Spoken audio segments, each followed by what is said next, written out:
तुझे बर्दाश्त कर रही हूँ। तू बाप है कि क्या है? जब ये लाइन किसी बाहर वाले ने नहीं बल्कि खुद पत्नी ने कैमरे के सामने बोली हो तो समझ लीजिए मामला सिर्फ घरेलू झगड़े का नहीं रहा।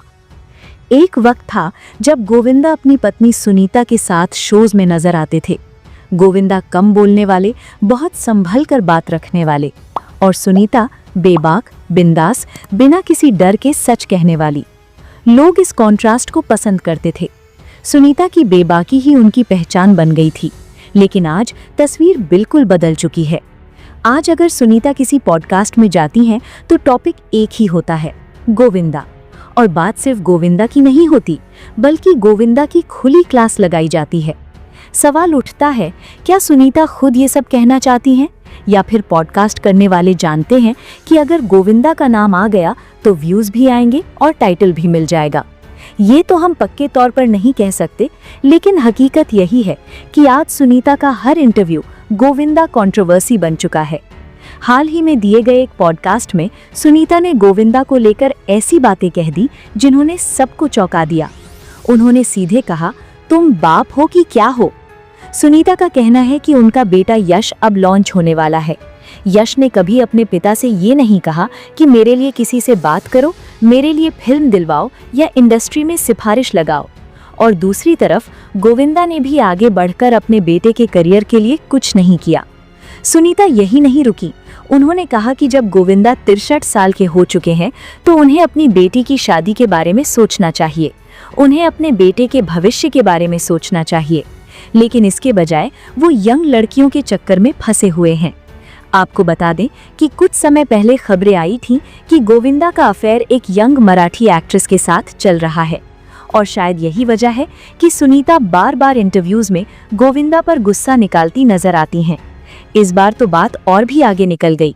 सुनीता ने यहाँ तक कह दिया, मैं नेपाल की हूँ, किसी दिन खुखरी निकाल दी तो छोड़ूंगी नहीं। यानी चेतावनी भी, गुस्सा भी और डर भी। अब सवाल ये नहीं है कि सुनीता का गुस्सा जायज है या नहीं। गुस्सा शायद पूरी तरह जायज हो सकता है, लेकिन सवाल ये है, क्या हर पारिवारिक झगड़ा मीडिया में लाना जरूरी है? पहले कृष्णा कपिल शर्मा शो में गोविंदा को लेकर तंज कसते थे, वो सिलसिला बंद हुआ। अब वही काम खुद पत्नी कर रही हैं। और जब घर वाले चुप होते हैं तो इंडस्ट्री के कुछ पुराने लोग आगे आ जाते हैं। कोई कहता है गोविंदा बहुत लेट आते हैं, कोई कहता है वो बहुत ज्यादा सुपरस्टिशियस हैं। कुल मिलाकर गोविंदा का नाम आज भी चलता है, चाहे पॉजिटिव में लो या फिर नेगेटिव में। लेकिन असली सवाल यही है, क्या गोविंदा सच में गलत है या फिर उनकी निजी जिंदगी को जरूरत से ज्यादा उछाला जा रहा है? आप क्या मानते हैं? कमेंट में हाँ या ना या सही गलत लिखकर अपनी राय जरूर रखें और वीडियो को लाइक और शेयर कर अपना प्यार और सपोर्ट भी जरूर दिखाएं। क्या आपने कभी महसूस किया है कि आपने अपना सब कुछ दे दिया फिर भी आपको बाहर ही खड़ा रखा गया? क्या आपने कभी देखा है कि लोग आपकी मेहनत इस्तेमाल करते हैं लेकिन आपके सच से डर जाते हैं? अगर हाँ, तो ये कहानी सिर्फ कंगना रनौत की नहीं है। ये हर उस इंसान की कहानी है जो सिस्टम के अंदर रहकर भी कभी अपना नहीं बन पाया, क्योंकि बॉलीवुड में एक आउटसाइडर हमेशा आउटसाइडर ही रहता है। आप कितने भी बड़े बन जाएं, आपके पास कितने भी अवार्ड क्यों ना हो, जब तक आप सवाल नहीं पूछते तब तक आप ठीक हैं। लेकिन जिस दिन आपने बोला उसी दिन आप प्रॉब्लम बन जाते हैं। और कंगना रनौत ने सिर्फ बोला नहीं, उन्होंने सीधे सिस्टम की आंखों में आंख डालकर सवाल किया। 4 national award, highest paid actress, बिना किसी फिल्मी खानदान के अपने दम पर बनाई हुई पहचान। लेकिन फिर भी जैसे ही कंगना ने नेपोटिज्म, पावर लॉबी और इंडस्ट्री की गंदी प्रैक्टिसेस पर बात की, दरवाजे बंद होने लगे, पार्टियों से नाम कटने लगा, फिल्में हाथ से निकलने लगी, ब्रांड डील्स कैंसिल हो गई। ये कोइंसिडेंस नहीं था, ये पैटर्न था। और अब जो खुलासा सामने आया है वो इस पैटर्न को और ज्यादा डरावना बनाता है, क्योंकि अब बात सिर्फ एक्ट्रेस और डायरेक्टर्स की नहीं है। अब सवाल उठता है, क्या म्यूजिक इंडस्ट्री भी आइडियोलॉजी के हिसाब से काम करती है? क्या डिजाइनर्स भी गैंग बनाते हैं? और यहीं से कहानी लेती है एक खतरनाक मोड़। कुछ समय पहले AR रहमान ने कहा था कि इंडस्ट्री में पावर अब क्रिएटिव लोगों के हाथ में नहीं है। उन्होंने कहा, पिछले 6-7 सालों से उन्हें ढंग का काम नहीं मिल रहा और इंडस्ट्री में कम्युनल चीजें बहुत ज्यादा हो रही हैं। इस बयान के बाद AR रहमान को बैकलैश झेलना पड़ा, उन्हें सफाई देनी पड़ी, माफी तक मांगनी पड़ी। लेकिन इसी बीच कंगना रनौत ने एक चौंकाने वाला सच सामने रखा। कंगना का कहना है कि उन्होंने अपनी फिल्म इमरजेंसी के दौरान AR रहमान से मिलने की कोशिश की थी। वो चाहती थीं कि अपनी कहानी उन्हें नरेट करें, उनके साथ काम करें, लेकिन AR रहमान ने मिलने से ही मना कर दिया। बाद में कंगना को पता चला कि इमरजेंसी उन्हें एक प्रोपेगेंडा फिल्म लग रही थी। अब जरा सोचिए, जिस फिल्म की तारीफ विपक्ष के लोगों ने भी की, जिसे लेकर कांग्रेस समर्थकों तक ने चिट्ठियां लिखी, अगर वो इतनी ही एक तरफा थी तो तारीफ हर तरफ से क्यों? ये कोइंसिडेंस नहीं है, ये पैटर्न है। लेकिन सबसे दर्दनाक हिस्सा अब आता है। कंगना ने बताया कि डिजाइनर मसाबा गुप्ता कभी उनकी बहुत करीबी दोस्त हुआ करती थी। जब मसाबा को अपने ब्रांड के लिए प्रमोशन चाहिए था, कंगना ने बिना पैसे लिए फ्री कैंपेन किए। लेकिन जब बात आई कंगना की फिल्म तेजस की, कंगना को राम जन्मभूमि अयोध्या जाना था। उनकी टीम ने मसाबा से एक साड़ी सोर्स की। कंगना वही साड़ी पहनकर लखनऊ से अयोध्या के लिए निकल चुकी थी और तभी बीच रास्ते में फोन आता है। कहा जाता है, आप ये साड़ी नहीं पहन सकती। सोचिए, आप सफर में हैं, आपके पास दूसरा कपड़ा नहीं और आपको ये बात रास्ते में बताई जा रही है। और फिर एक और शर्त, अगर साड़ी बदल नहीं सकती तो कहीं ये मत कहना कि ये मसाबा गुप्ता की डिजाइन है।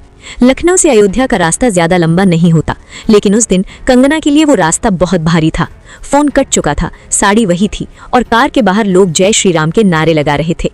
कंगना कहती हैं, वो कार में बैठकर रोईं, इसलिए नहीं कि उन्हें साड़ी पहनने से रोका गया, बल्कि इसलिए कि दोस्ती भी आइडियोलॉजी के आगे हार गई। उन्होंने अपने आंसू पोंछे और फिर अपना काम किया। और फिर उन्होंने एक और बात कही जो बहुत कुछ कह जाती है। मसाबा कभी इतनी करीबी थी कि उनकी शादी में कंगना ने स्टेज पर डांस किया। अपनी सगी बहन की शादी में उन्होंने ऐसा नहीं किया। ये कोइंसिडेंस नहीं है, ये पैटर्न है। अब कंगना सवाल पूछती हैं, अगर ये कम्युनल नहीं है तो क्या है?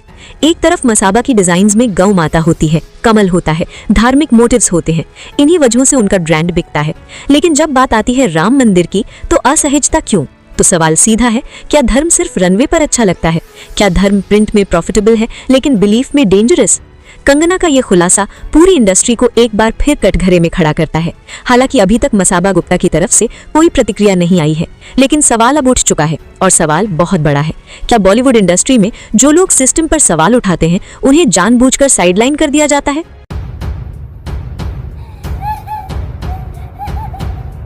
मुंबई की चमकती रोशनी में जब भी धर्मेंद्र का नाम लिया जाता है तो लोगों की आंखों में बस एक ही तस्वीर उभरती है, मजबूत कंधे, गहरी आवाज और रोमांस से भरी वो मुस्कान जिस पर पूरा देश फिदा था। लेकिन इस चमक के पीछे एक और तस्वीर थी, एक ऐसी औरत की तस्वीर जो कभी कैमरे के सामने नहीं आई पर हर फ्रेम को अपने आंसुओं से सींचती रही। उस औरत का नाम था प्रकाश कौर। 1954 का साल, पंजाब के फगवाड़ा की एक सादगी भरी लड़की जिसकी जिंदगी में न फिल्में थी, न रोशनी, न लाल कालीन, न फ्लैशलाइट। उसकी शादी हुई एक 19 साल के नौजवान से जिसका नाम था धर्मेंद्र। तब धर्मेंद्र कोई सुपरस्टार नहीं थे, वो भीड़ में खोए हुए एक साधारण पंजाबी लड़के थे जिसकी जेब में सपने ज्यादा थे और पैसे बहुत कम।